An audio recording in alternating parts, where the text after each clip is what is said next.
mais arrêtez, un ministre, ça sert à rien, on le sait bien. Il y a une séparation des pouvoirs. C'est triste, non mais arrêtez.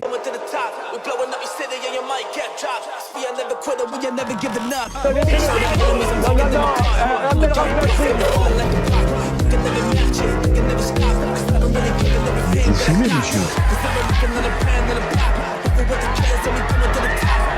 Le football, il a changé. Oui, peut-être. Ouais, c'est Laurent de la Mousse, bienvenue aujourd'hui pour une nouvelle vidéo, j'espère que tout le monde va bien, messieurs, dames, j'espère que cette semaine se passe bien, on se retrouve pour la petite vidéo du mercredi. Vous auriez pu pas me voir, j'ai eu un accident de scoot ce matin, ça a failli mal finir mais ça va, on s'en sort bien. Avant de partir pour cette nouvelle vidéo, c'est le moment de soutenir la chaîne et moi-même en mettant votre plus gros pouce bleu et votre meilleur commentaire. On n'oublie pas de s'abonner et d'activer la cloche pour pas rater les prochaines vidéos.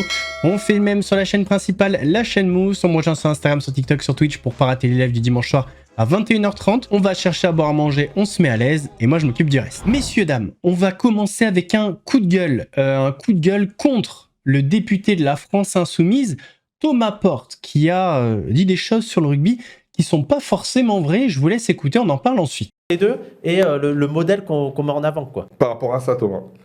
Oui, et puis en plus, il y a une. Souvent, enfin, moi j'ai joué jeune, j'ai joué depuis que je suis petit au rugby, et on était quasiment que des blancs. Il faut, sans être naïf, c'était pas.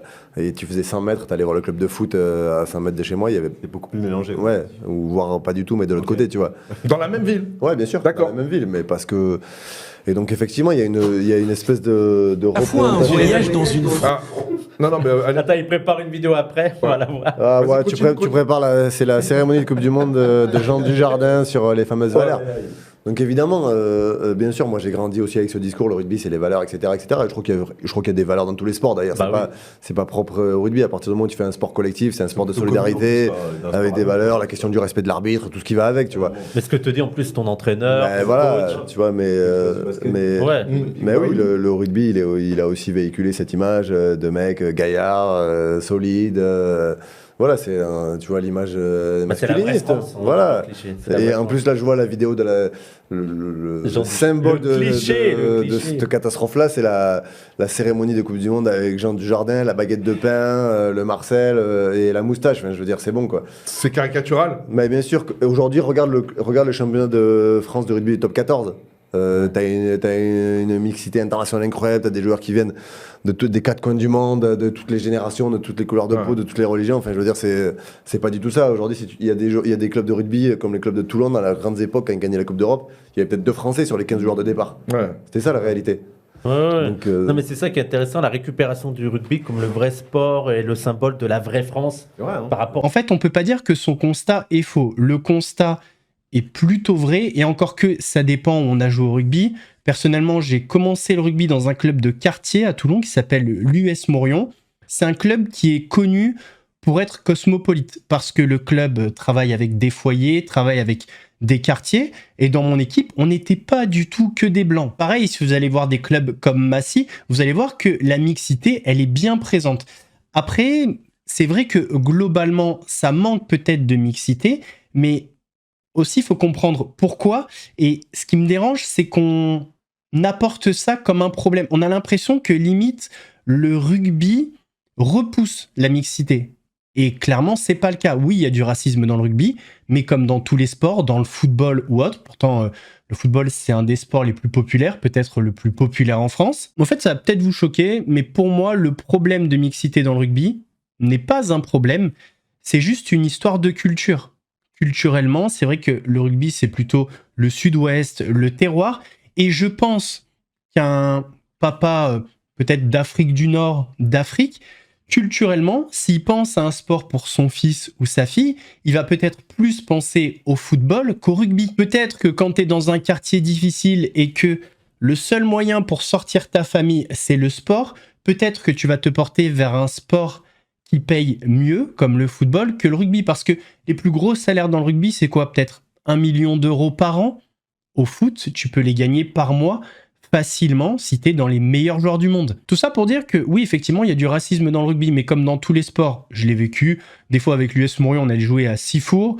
Il y a déjà eu des cris de singe, des pots de banane, enfin bref, je vous en passe, c'est des meilleurs. Ça arrivé, oui, bien évidemment, et on va pas faire l'autruche et dire que ça n'existe pas. Ça existe parce que le rugby, comme tous les autres sports, c'est le reflet de la société, ni plus ni moins. Maintenant, il faut quand même dire un truc, parmi les plus grosses légendes du rugby français, eh bien, il y a beaucoup de mixité. Thierry Dussautoir, Serge Blanco, Serge Betsen, Abdelatif Benazi, Émile Ntamak, des joueurs polynésiens, des joueurs de Wallis et Futuna, de Nouvelle-Calédonie, enfin, j'en oublie plein. Mais honnêtement, j'ai pas trop aimé les mots de Thomas Portes, enfin, Thomas Porte, enfin, peu importe.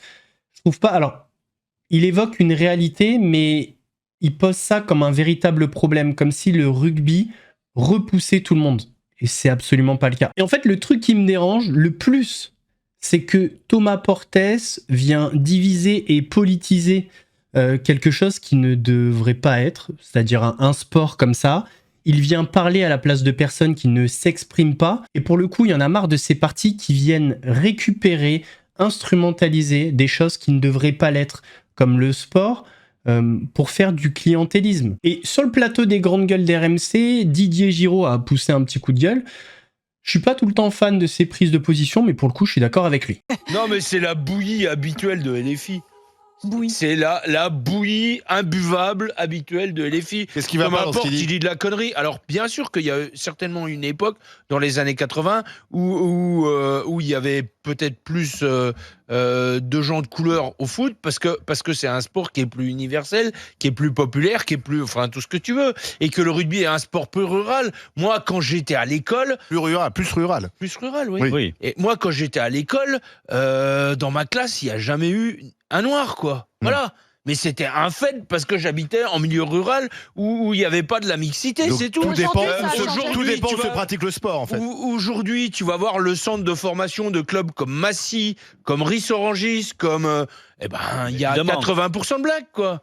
Voilà, et je trouve que dire ça, c'est de la tambouille pour pas dire mieux, parce que ça n'alimente aucun débat. Oui, mais aujourd'hui, regarde l'équipe de France, les procès qui sont faits à l'équipe de France de foot, où on dit il n'y a plus un seul blanc dans l'équipe de France de foot. Et regarde l'équipe de France de rugby, il y a une proportion de noirs, entre autres chez les féminines, il y en a quand qui est plutôt, elle est plutôt importante. Ouais. Je ne saurais pas dire, mais dans l'équipe de France féminine féminine de rugby, aujourd'hui, il y a certainement entre un tiers et la moitié de filles black. Mais c'est fait parce que l'équipe de France de rugby est alimentée par les clubs du bassin parisien. Voilà, tout simplement. Évidemment, Marquis. Non, mais il a parfaitement raison dans ses arguments. Le rugby était un sport rural et semi-rural il y a quelques années et qui est devenu plus citadin aujourd'hui.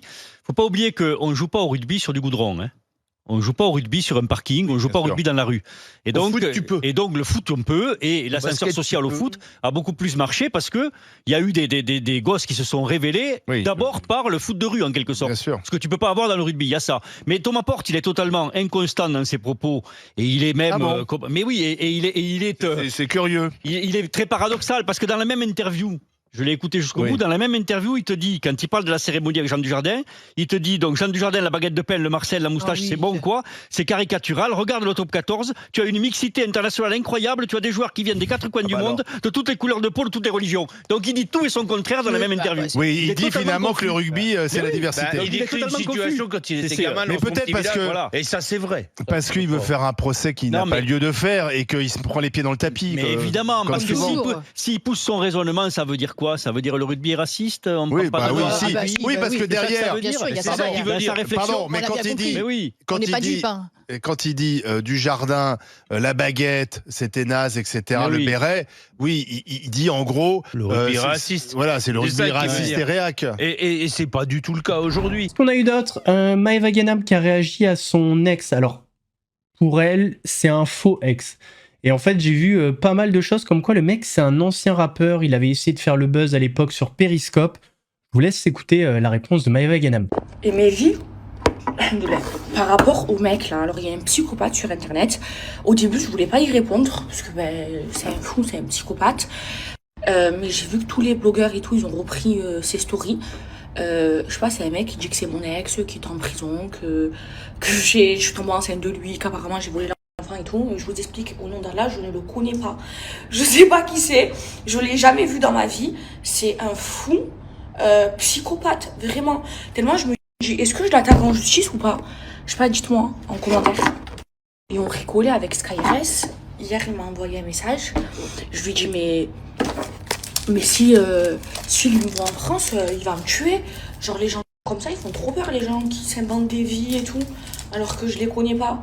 Et en plus, à moi, genre, ça fait du buzz. De toute façon, c'est pas pour me la péter, mais sur Internet, quand tu dis le nom Maeva Guénam, tout de suite, ça va partout. Et encore plus, si tu dis Maeva Guénam et que tu dis du mal derrière, alors là, t'es sûr de faire le buzz. Hein. Les gens, ils font l'air trop de ça. Pour ça, je peux plus me les voir, les gens. Dimanche, je sais pas si vous vous souvenez, je vous avais dit que j'étais en train de regarder une vidéo complètement folle d'une influenceuse britannique qui était en train de littéralement rouler sur une autre influenceuse. Elle a été inculpée pour tentative de meurtre. Je vous laisse regarder cette vidéo complètement folle. Une influenceuse britannique inculpée pour tentative de meurtre après avoir écrasé des passants. Riel UK, ou Gabrielle Carrington de son vrai nom, a été arrêtée dimanche matin après avoir écrasé au moins 2 personnes. À la sortie d'une boîte de nuit, la jeune femme de 29 ans a une altercation avec Claudia Glam, elle aussi influenceuse. Après s'être battue, Gabrielle Carrington décide de prendre le volant pour l'écraser.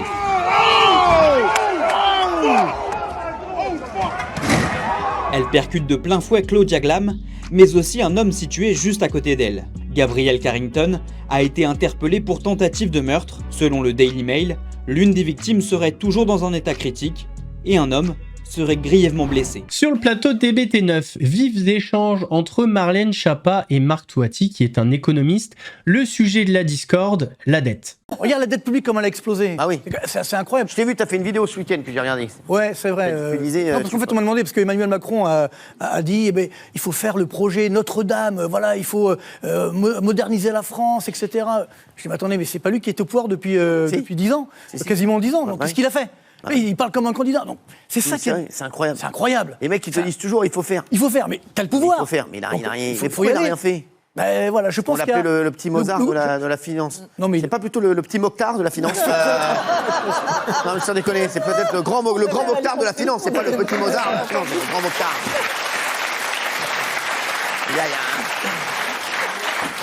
Vous avez mal entendu, le gars. Non, j'avais dit le grand Mokhtar.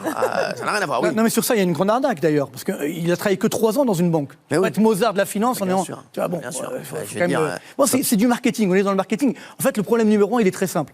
La France, c'est le pays numéro 1 du monde en termes de la fiscalité. Il n'y a pas un pays dans le monde où il y a plus d'impôts qu'en France. Bah, on est numéro 1 là-dessus. Voilà. Donc, il faut évidemment baisser les impôts. C'est du bon sens. C'est pas du tout... Il a supprimé la taxe d'habitation. Ah, c'est bien qu'il y ait Marlène aujourd'hui.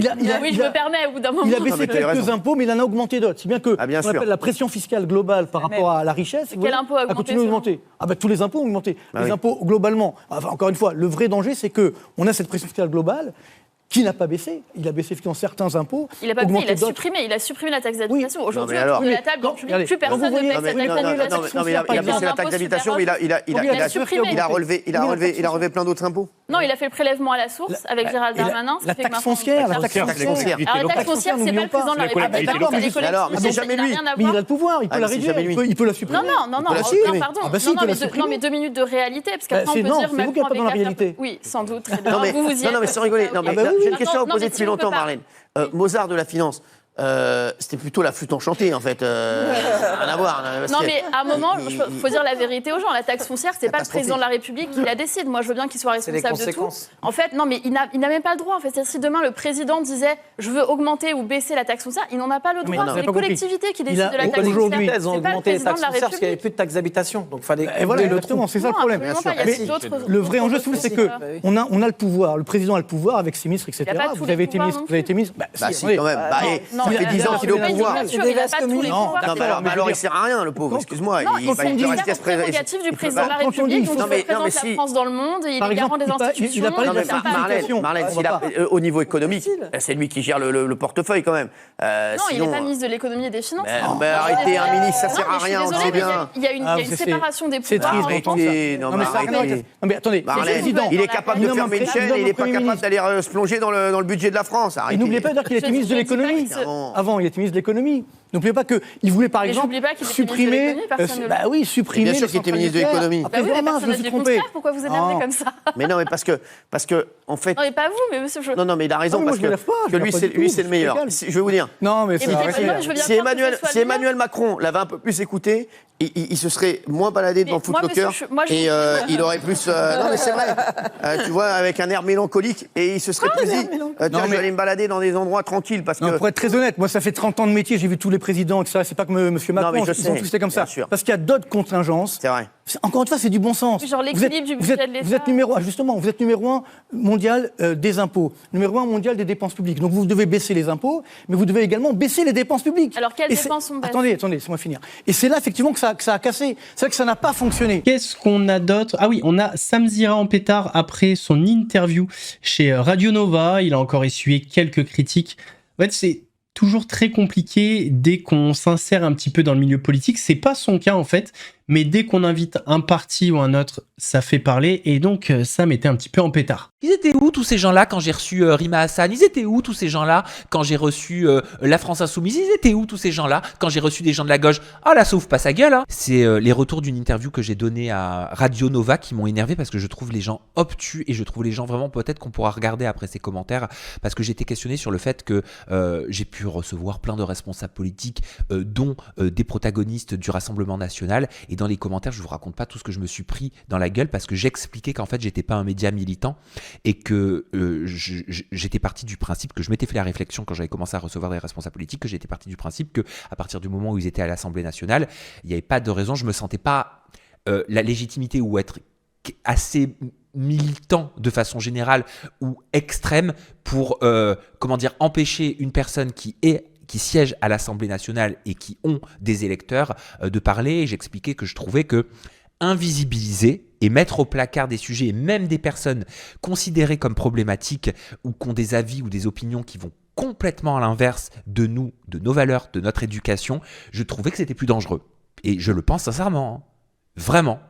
Et je me suis pris une rafale dans la gueule. Donc j'ai répondu à tout le monde. Il y en avait, ils étaient à côté de la plaque. Il y en avait, ils se basaient juste sur cet extrait sans même avoir vu mon travail, sans même avoir vu mes interviews, sans même... Ils étaient où tous ces gens-là quand j'ai reçu Rima Hassan? Ils étaient où tous ces gens-là quand j'ai reçu la France Insoumise? Ils étaient où tous ces gens-là quand j'ai reçu des gens de la gauche? Ah là, ça ouvre pas sa gueule, hein. Ah, ça ouvre pas sa bouche, hein. En fait, ça voudrait quoi? Ça voudrait que tout le monde reste dans la seule et même secte intellectuelle, comme je vous en ai parlé, que des gens ne soient pas d'accord avec ma façon de donner la parole à tous les responsables politiques, je l'entends. D'accord, on n'est pas obligé de m'insulter, on n'est pas obligé de me dénigrer pour autant, parce qu'en fait, c'est faire exactement ce qu'ils reprochent, ces gens-là, aux gens qu'ils fuient, qu'ils reprochent et qu'ils veulent invisibiliser. Ils reprochent des attitudes négatives, mauvaises, délictuelles, extrêmes, et ils ont des réactions extrêmes. Et je l'ai dit et je le redis, je ne suis pas un média militant. Je ne suis pas un média militant d'extrême gauche. Je ne suis ni d'extrême gauche, ni d'extrême droite, ni de gauche, ni de droite, ni du centre, ni des verts. Je n'ai pas de bord, ni de parti politique. Le seul bord que j'ai, c'est que je suis gay. C'est pour ça que je l'aime bien, moi, Sam. Il n'est pas politisé. Alors, messieurs, dames, dimanche soir en live, on a regardé un complément d'enquête sur un gourou. Je sais plus comment il s'appelle ce mec, il y a Nick à la fin. Yann Lipnik Taras. Et c'est lunaire. C'est hallucinant. Je vous montre un extrait. Le mec à distance, il vous guérit du cancer. Mais ça peut être tellement dangereux. Bon, bref. Peut-être que je ferai une vidéo réaction à ce reportage parce qu'il est incroyable. Ouais, peut-être que je vais me faire ça. Donc là, t'as plus aucune raison d'avoir le cancer. Donc je vais guérir là? Ben là, normalement, oui, tu devrais guérir.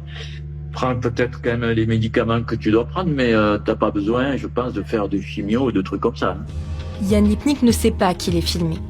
Il ignore que je suis journaliste et que je ne suis pas réellement malade.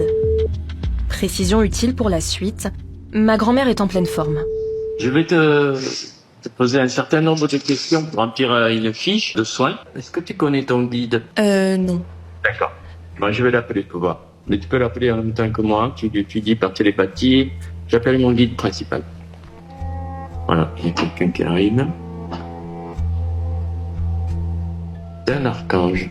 Ezidiel.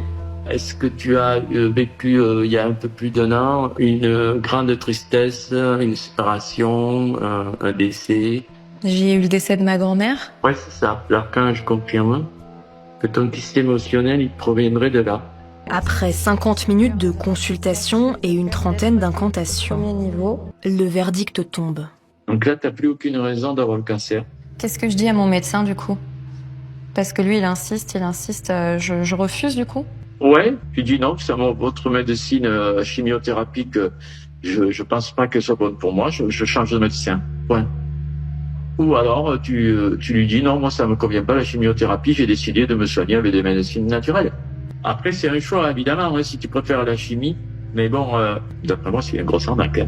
Eh ben merci, alors comment est-ce que je peux te régler du coup? Pour les règlements, je préfère qu'on m'envoie des bons cadeaux Amazon. Et pourquoi tu préfères ça? Quand je fais des soins, je le fais contre du troc. C'est contre des bons cadeaux. Mais au moins, il n'y a pas de TVA, il n'y a pas de taxe. Tarif, 80 € la carte cadeau Amazon. Cela permet de ne pas déclarer ses revenus aux impôts. Ce cancérologue enquête depuis plusieurs années sur ces guérisseurs qui prétendent vaincre la maladie d'un coup de baguette magique.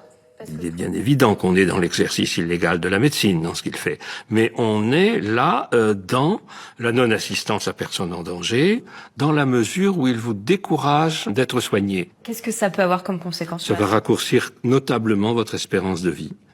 Le cancer va continuer à se développer jusqu'à un stade où il ne sera plus soignable, où l'espérance de vie diminue chaque fois, où la survie sous médicaments diminue régulièrement. C'est inadmissible.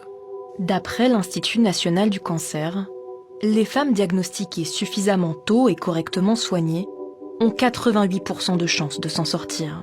Et selon les chercheurs de l'université de Yale aux États-Unis, les femmes qui refusent la chimiothérapie au profit de remèdes alternatifs ont 5 fois plus de chances d'en mourir. Chaque année en France, ils sont en moyenne 8000 malades à refuser d'être traités. Messieurs, dames, on arrive à la fin de cette vidéo. J'espère qu'elle vous a plu. Si c'est le cas, votre plus gros pouce bleu, votre meilleur commentaire. N'oubliez pas de s'abonner et d'activer la cloche pour ne pas rater les prochaines vidéos. On fait de même sur la chaîne principale, la chaîne Mousse. On me rejoint sur Instagram, sur TikTok, sur Twitch pour ne pas rater les lives du dimanche soir à 21h30. Nous on se donne rendez-vous demain pour une nouvelle vidéo actuelle. En attendant, prenez soin de vous. Laurent de la Mousse vous salue. Mousse, c'était chaud, c'était flou, mais on a mis la loupe. Les fous, les relous, ceux qui parlent beaucoup. Ici on éclaire tout, même ceux qui fait grincer les dents. Si t'as kiffé, balance un like. Abonne-toi, rejoins la clique. Active la cloche, on remet ça bientôt. Et crois-moi, la suite va faire du bruit.